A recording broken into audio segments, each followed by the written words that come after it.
Good afternoon, members, and welcome to this meeting of the Hampstead, Heath, Highgate, Wood and Queen's Park Committee. As you're aware, the public element of this meeting is being live streamed, and those participating in the meeting have given consent to their inclusion.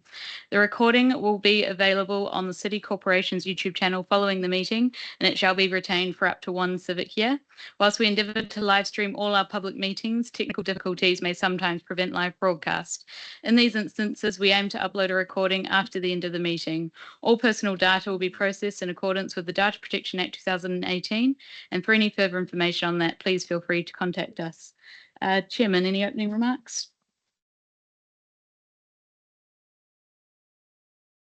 I'm just checking I've got the right mic. Welcome to everyone, and hopefully we can get through matters speedily. Can we then just move then? I've got nothing to say further, but can we go to apologies? Yes, thank you, Chair. Item 1, we've received apologies from Wendy Mead, Karina Dostalova, and James St. John Davis, and Alicia Silk will be arriving late. Are there any others I should be aware of? No. No. I thought Tim Butcher had mentioned he was away. Okay, I will note that down. Travelling, but I'm not sure. He saw Deputy Butcher and Edward has just arrived as well. Deputy Butcher early in the Guildhall early this morning and spoke about the meeting, and he indicated some points he wanted to raise. And so I was led by that to assume that he was coming. So. Thank you, Chair. Okay, so I think, Town Clerk, that's all the apologies we've got. Then minutes. Sorry, Chair, just that item. Oh, declaration. Yeah, declarations under the code. Are you aware of any other declaration? No. Not received. Anyone want to make any declarations? Generally, Edward, any declarations you'd like to make? No. Number 3, minutes. So we've got the draft minutes of the Hampstead, Heath, Highgate, Wood and Queen's Park committee. They've been circulated, so we're to agree the public and non-public summary of the meeting held on the 21st of October of this year. They're at pages 7 to 16. Before we do that, does any member of the committee have any amendments? No. Can we put it to the committee then to approve those minutes? Yes, thank you very much. Then for information, we've got the draft minutes of the consultative committee, Hampstead Heath Consultative Committee, and we have to we can note the draft public minutes and the non-public summary of the Hampstead Heath Consultative Committee. That was held on the 17th of November, and they can be found in the supplementary agenda pack. Any there for noting? Okay. Then matters arising from those minutes. I've got a couple of points, but does any member have any matter arising? So I would just like, first of all, to introduce Susanna Bear to this committee formally. She is Head of Development and Partnerships. This is her first meeting. And Susanna, I know that I introduced you to the Consultative Committee, so some of the members will know you. But would you like to make a couple of comments? Yeah, thank you very much. Good to meet those of you who I haven't met previous meetings. My name's Susanna Bear. I've been in role now for a couple of months, just coming up to my 3rd month. Most recently at the Mayor's Fund for London, so a charity working for young Londoners and working alongside the GLA. So look forward to bringing that and other experience from my career to this role. Thanks very much. Thank you very much, Susanna. I look forward to working with you. Could I also introduce online as well from English Heritage, Simon Cranmer? Hi, pleased to be joining you. Thank you. I don't know if there's anything else. You don't want to say anything else at this stage, Simon? No, obviously fine. look forward to continuing the good relationship Ken was always had with Hampstead Heath. Brilliant. Thank you very much. And then on the reverse, although Andrew will be addressing us later, but it's a farewell to the committee from, we think, Andrew Impey. And this will be his last meeting, but he will be addressing the committee on the ponds. But I'd like to formally thank Andrew for his work on particularly in respect of dealing with the consultation process on the ponds. I know it was probably something he wasn't anticipating when he first came, and probably didn't come up in his interview at the time. But we'll have an update, as I say before. But Andrew, thank you very much for dealing so well with that subject, and we wish you well in your future career in pursuing more biodiversity related matters. Thank you, Andrew. Oh yeah. And just the last thing on matters arising, Tom, you wanted to make some comments on the grant funding model. Thanks, Chairman. Just in relation to the consultative. Yeah, just to outline that we made an invitation to the Hampstead Consultative Committee to send email feedback to the papers that this committee received on the grant funding model, and the deadline for that was on Friday. So officers have collated that at speed, and they'll be excuse me, they'll be considered at this meeting, and we will follow up in writing. Thank you very much, Tom. And can I now turn then? I've got no further matters arising. Can we then go to the town clerk report of the town clerk? Thank you, Chair. So at item 4, we have the appointment of a representative from Mansfield Conservation Area Advisory Committee to the Hampstead Heath Consultative Committee. This is for decision on pages 17 to 20.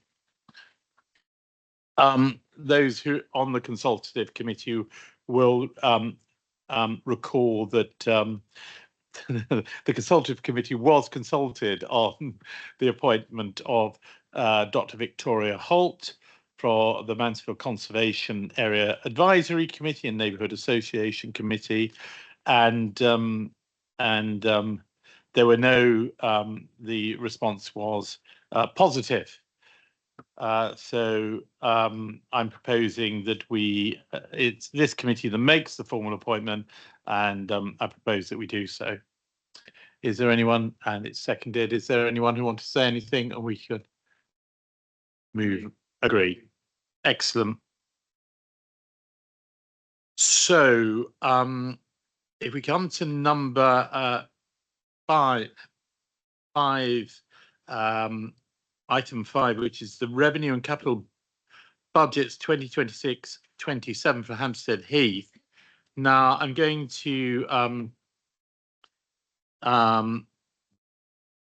ask Emily Brennan to just update us following various discussions as to what the position is at the moment.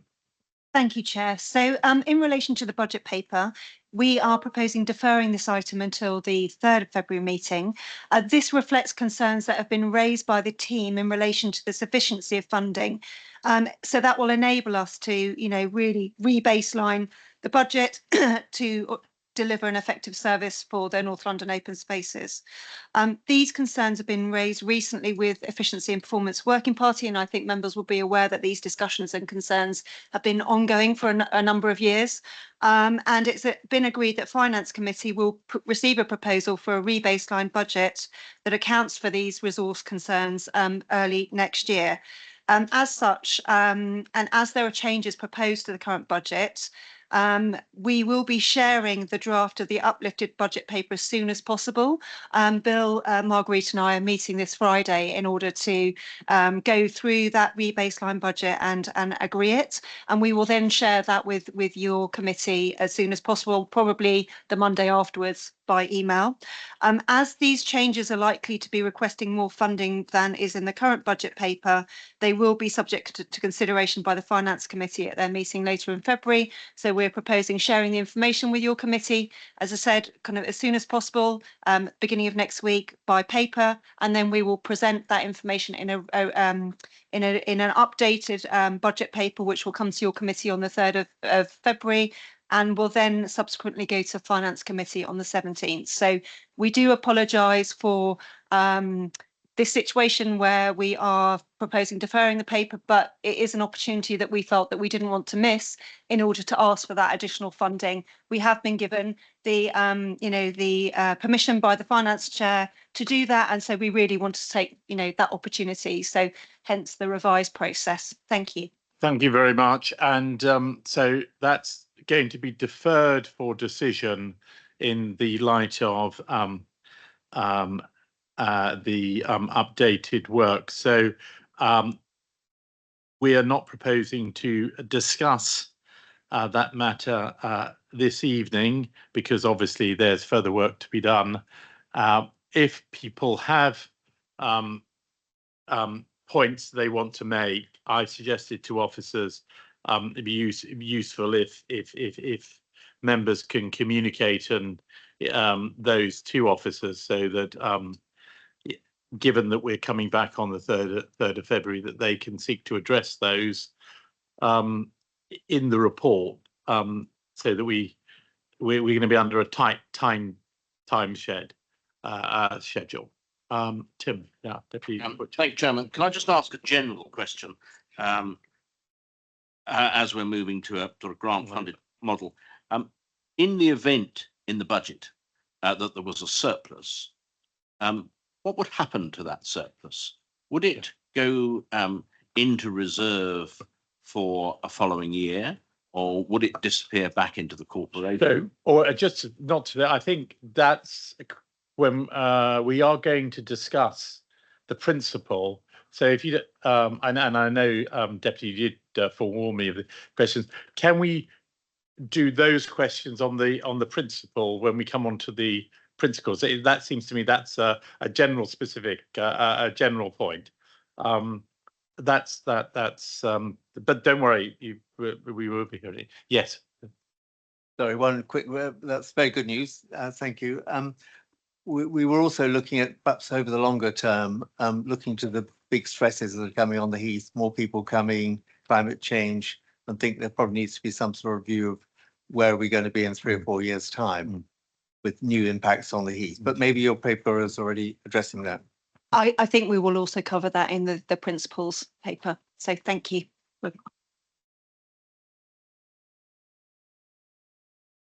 Well, yeah, because we're not going to discuss the budget at the moment, but is this another in principle? Sorry, obviously I'm conscious that not discussing one. It's just that in terms of the way the paper is presented, I'd be very grateful if when it comes back, we can specifically have the surveyor's budget itemised. You may recall last year we delayed the approval of the budget because we didn't have the information. I don't see that information in this current version of the paper. Could we make sure when it comes back that it is there? Because we don't understand, because there's a lot of movements in and out, unsurprisingly, about a budget by the surveyors being spent over several years. So that the headline here about talking about a decrease isn't, of course, what you have if you look over several years, as the local risk budget has remained constant. So we're very grateful that could be picked up. But otherwise, I agree that this should come back. I'm very grateful it's going to be looked at again, because certainly at the moment, it was incomplete. Thank you. Yeah, no, I think that that's fair enough. That would be very helpful if officers can take on board. This is not specifically about how it's presented, because again, as I said, we did previously have to send the matter back, and we don't want to be in that position on February the 3rd. So that's fine. Good. Thank you all very much. I'm then going to move to item 6, if I may, and this is Andrew Impey is I may not be his swan song. I don't know. We do have swans, so for a verbal update, please, on the ponds. Andrew. Thank you, Chair. So the final report is being written by the consultant as we speak, so that we hope to have a draft by the end of the year. So just to remind members, the consultation closed on the 25th of November. So it's going to take 3 or 4 weeks to finish that report. You know, we've got just under 40,000 responses to analyse, so quite a lot of data to go through. So the final report, a draft, should be done by the end of the year. By the start of next year, we will have gone through that draft, commented on that draft in January, early January. We'll comment on the draft. That will go back to the consultant and they'll produce a final report, and that will come to SLT. And then it needs to go through all of the various committees. Now, some of the dates for committees do work at the minute in terms of aligning those dates, but we still do need to do a little bit of work. But the likelihood is that the Hampstead Heath Consultative Committee will see that see the final report in early February. The Management Committee, your committee, will see it in mid-February, and then it will go to Policy and Resources around mid-March. Now, this is a 2-stage process, so that's the first stage of the process. In looking at this, your committee and the members on this committee will have a chance to, having seen the final report, to reflect on the report, to ask any questions, to raise any concerns, and then officers and the consultant will take that on board. We will reflect upon that feedback, and then we will write a second decision paper. This will be presented to the committee again in April for a final decision. So that's the order with which things happen. So hopefully that gives you a sense of the time frame of when these things will happen and the fact that it's a 2-stage process, Chair. Thank you very much, Andrew. Any questions from members on that? Yeah. Sorry, can I just ask, is it proposed that all of those steps are in public or a mixture of public and non-public? So once we've got the reports, is it anticipated that in the February meeting that'll be dealt with as public or non-public business? I think it will probably, it hasn't been decided yet, is the answer, honest answer at the moment. I would imagine that the first meeting will definitely be in, I would say, in public. We've always said that this is a transparent process and we want members of the public to understand what we're doing. So I think it would be very good for it to be in public. Whether the second stage of the process is in non-public just because it might be commercially sensitive, I don't know at this stage. So I don't know the honest answer at the moment, but we will certainly give you an answer when we do not have that. Alderman. Yes, thank you. Just to mention, so this committee next meets on the 3rd of February, not the middle. So I just wondered if that timescale works, only because Andrew was talking about it being middle of February. I hope it will. I'll be corrected by officers. We in Corloda had a discussion about whether we would need an extra meeting. I mean, I've taken the view on a number of these topics are meaty, i.e. approving the budget, the ponds, and that you know, it may be necessary that we I'm afraid, and it could be a burden for officers and members, have an additional meeting than try to cram it all in at the beginning of February or move February.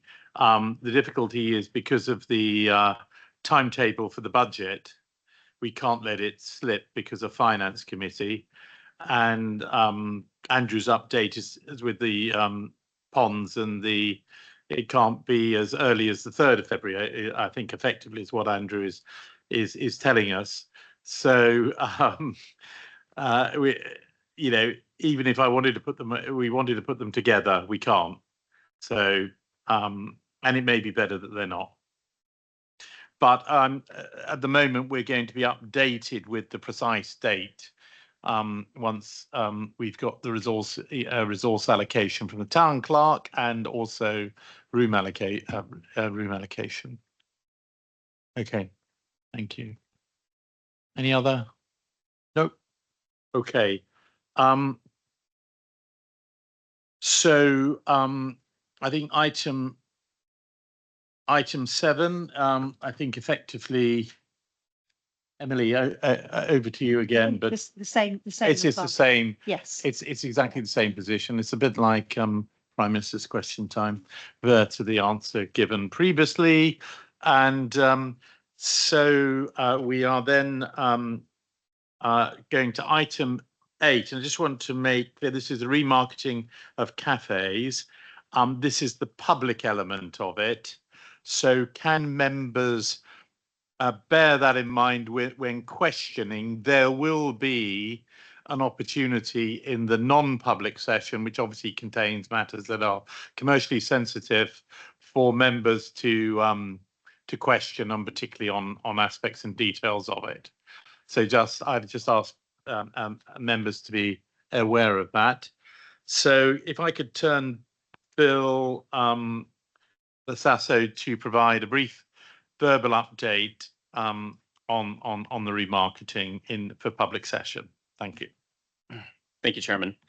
As the Chairman mentioned, I want to just provide some context, and much of this information will be familiar to members already, but I think it's helpful to just remind members. So as you know, officers have been directed to competitively market the 5 cafes at North London open spaces. This agenda item contains commercially sensitive information, and it will be more fully discussed in the non-public portion of the meeting. It's necessary for the City Corporation to regularize the arrangements at all of the cafes, as all operators are currently occupying under tenancies at will, which are short-term agreements not intended to be long-term. And in addition, following enactment of the City of London Corporation Open Spaces Act of 2018, the open space charities can now enter into longer-term lease arrangements than was previously possible, and that was a goal of pursuing the legislation. The operator arrangement and offer at all of the 5 cafes has not been market tested since 2016, before 2016. And as registered charities, an obligation exists to ensure that the best overall outcome of the charities and open space visitors is achieved when leasing spaces commercially, which required the competitive remarketing of the cafes. The remarketing process was undertaken to provide greater clarity and long-term security for cafe operators and for open space charities, while supporting investment in the sites and enhancing the visitor experience. In its meeting of February 2025, members of this committee directed and authorized officers to proceed with the competitive remarketing of the cafes. This was done via an external agent, Davis Coffer Lyons, who provided industry-specific support and expertise. Officers are aware of an online petition that has been circulated regarding the cafes that objects to the City Corporation putting its cafes out to tender and seeks that the leases be directly awarded to the existing operators. It's unclear whether the petition relates to all 5 cafes operated on Hampstead Heath, Highgate Wood, and Queen's Park. This petition was not formally submitted to the City Corporation in accordance with our internal corporate governance procedure set out in the Standing Orders of the Court of Common Council, Standing Order 20, but nevertheless, officers have reviewed and considered it. The petition is available to members to view online, and 7 additional handwritten pages have been shared with officers. Upon examination, officers note that the petition does date back to 2016 and the previous retendering exercise. The majority of the signatures date to that time frame, which involved a different process and different circumstances. The City Corporation is charity trustee of both Hampstead Heath Charity and Highgate Wood and Queen's Park Kilburn Charity, is required to act in the best interest of each charity and its beneficiaries. Therefore, any decision by members regarding the cafes of each of the 3 sites must ensure it furthers the respective charity's objects, provides best value, and delivers public benefit. And competitively remarketing the cafes is consistent with these duties. Officers do note that the current operators of all 5 cafes were invited to participate both verbally and in writing, and all have had an opportunity to submit proposals consistent with the established process. The remarketing exercise is a commercial property transaction, and new leases will be awarded to selected operators at the completion of the exercise. And this happened following consultation with the Hampstead Heath Consultative Committee and the consultative groups for Highgate Wood and Queen's Park. Officers and the management committee, of course, recognize the value of cafes as hubs of community and seek to build upon this. And the remarketing exercise has been directly informed and improved by the previous exercise in 2016 including the development of criteria to guide the review of submissions that focused on both qualitative and financial aspects of proposals received. Consistent with discussions with the management committee, each cafe was marketed as an individual opportunity. The cafes were not collectively marketed as one opportunity for which one bid could be submitted. Interested parties were required to submit individual bids that reflected their offer for each individual cafe. The agent ensured that this approach was communicated to interested parties, and the agent rejected any submissions that made one single offer for the collective operation of multiple cafes. Proposals were invited from all interested parties. As I mentioned, this included existing operators. The remarketing process began in mid-July, and the deadline for submissions was in late September. The remarketing process was not a profit-driven exercise. In reviewing submissions for the award of new leases, consideration was given to numerous criteria, including cafe concept, menu and food offer, environmental management, community and social value, management approach, and experience and references, as well as the financial offer and overall strength of the business plan. The charity's commitment on this approach and its focus on numerous non-financial criteria was proactively communicated via press release and other media communications, as well as through the marketing agent. It is officers' understanding that some potential bidders who initially expressed interest in the opportunity ultimately opted out of submitting bids upon learning of and due to the requirement to submit such detailed information regarding the quality elements of the offer, underscoring the effectiveness of our approach, of communicating our approach. Officers have also considered the proposed investment in the cafe buildings. All interested parties were asked to provide thorough submissions so that their vision and plans for operating the cafes under new leases could be carefully considered. This included requests to provide a concept deck of their vision for the premises, including their proposed menu, business practices, premises design, community contributions, and proven track record. In addition, proposers were asked to respond to a series of questions, which again were informed by the exercise following the 2016 effort. Officers carefully reviewed all of the responses and have made recommendations for each site. In doing so, officers have pursued the best overall outcome for the charity and open space users. Officers believe that the competitive process undertaken has allowed all interested parties to submit submissions that respond to the review criteria and needs of the charity, and that the recommendations that result followed careful review of the submissions and provide the best overall outcome. All successful and unsuccessful bidders will be notified of the results of this process before any public announcement is made. Thank you, members. I hope that was helpful context, and as I mentioned, that will be information that is familiar to some of you. Thank you, Superintendent. As I say, are there any members' questions? As I say, this is the public element, so it may be that many questions are best held for the non-public. Deputy Chair. I'm conscious, as you say, it's important there are some elements clearly you need to say in public because it's such an important part of the future of the cafes. I'm slightly unsure what to say about this petition because the consultation committee obviously preceded this. It was a little unclear about whether it had been received or what it said. Can I just be clear, is the approach being taken that though it hasn't apparently met the formal processes you would normally expect for any petition, you are asking us to take it into account, but you'll address what it says? Is that the way forward? That's correct, Deputy Chairman. There is a formal process for submitting petitions, but it was shared directly with officers, and we have considered it, as I noted. I don't know if you got. I've looked at the handwritten. There are effectively there's a series that are handwritten, and then there's an online. It's a sort of petition, but it's also kind of like a comments board, really, rather than and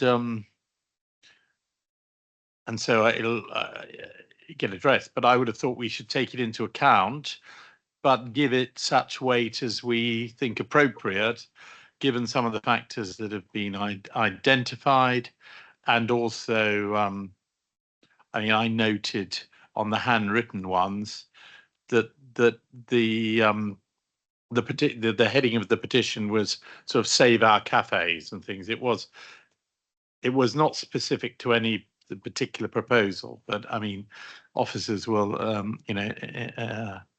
advise us on it. But that's my understanding, that we take it into account regardless of its failure to meet the prescribed process. And indeed, we did have to chase quite a bit to actually get it.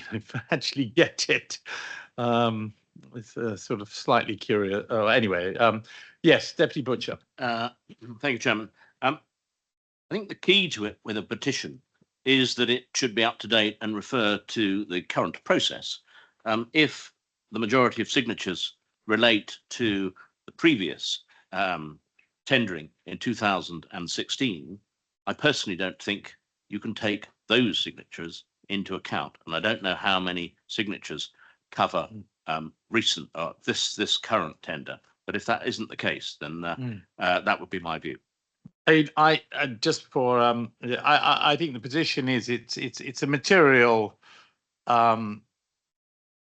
consideration for us to consider, but the factors as to whether you give it any weight or how much weight you give it, it would be as to the level of specificity, the date, and such matters. They're all matters that it seems to me that we're entitled to take into account. Jason, yeah.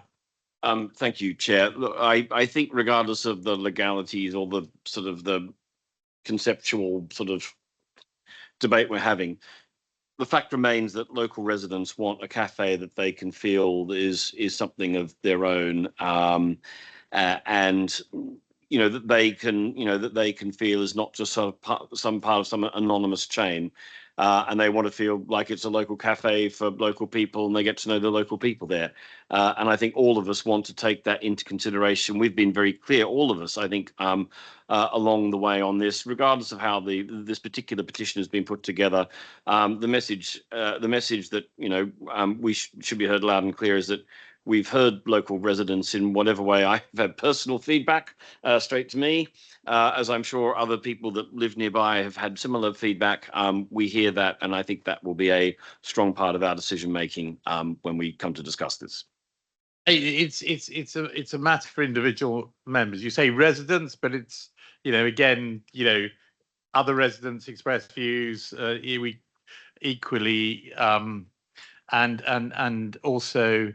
So I think the proper approach is, as we've been advised, is take it into account, and then members will then put such weight on it. There clearly are.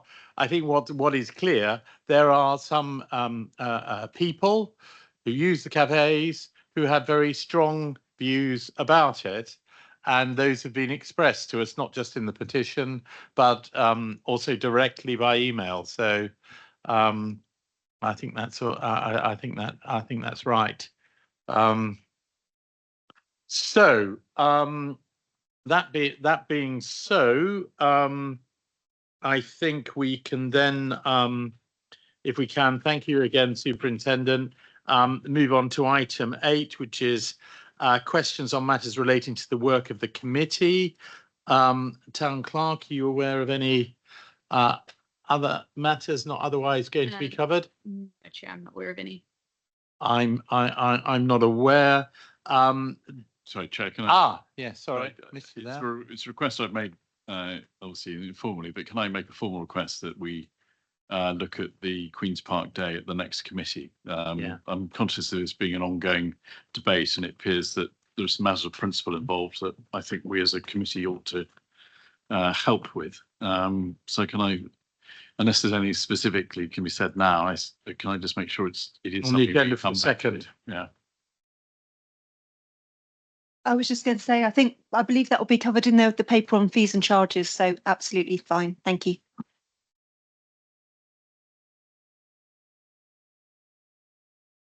The aspect that you're interested. Sorry, it's an ongoing discussion. I know. It's just that it's not just a matter of what the fee is. It's a matter of what approach we should take as a corporation to someone producing such a successful day for which we're also engaged. So, okay. So our officers have heard that. So we're going to be dealing with the fees in on second. So note the deputies wish that we have a slightly wider discussion as to the approach. So item 10, any other business? Yes. Haven't got to item 10. Sorry, Chairman, I have. That's all right. Sorry No, to of course. anticipate the order. I have one item, which is planning permission coming up on Regis Road development, south of the Heath. And 2 points in that. One is there a tower of 26 stories, which will affect the view from the Heath. And secondly, according to Historic England, the development will impinge on the statutory view from Parliament Hill.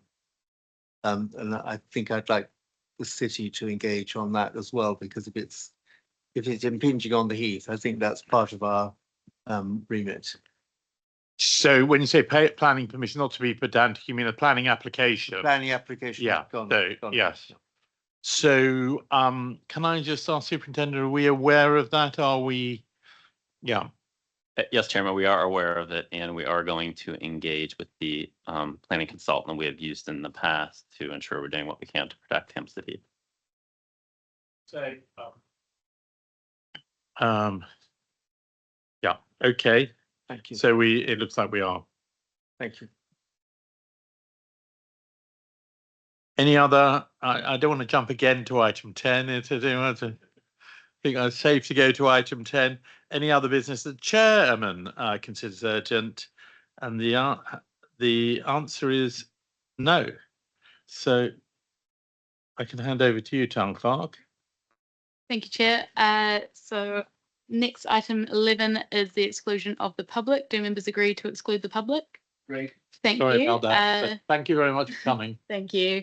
Please wait while we stop the live stream and recording.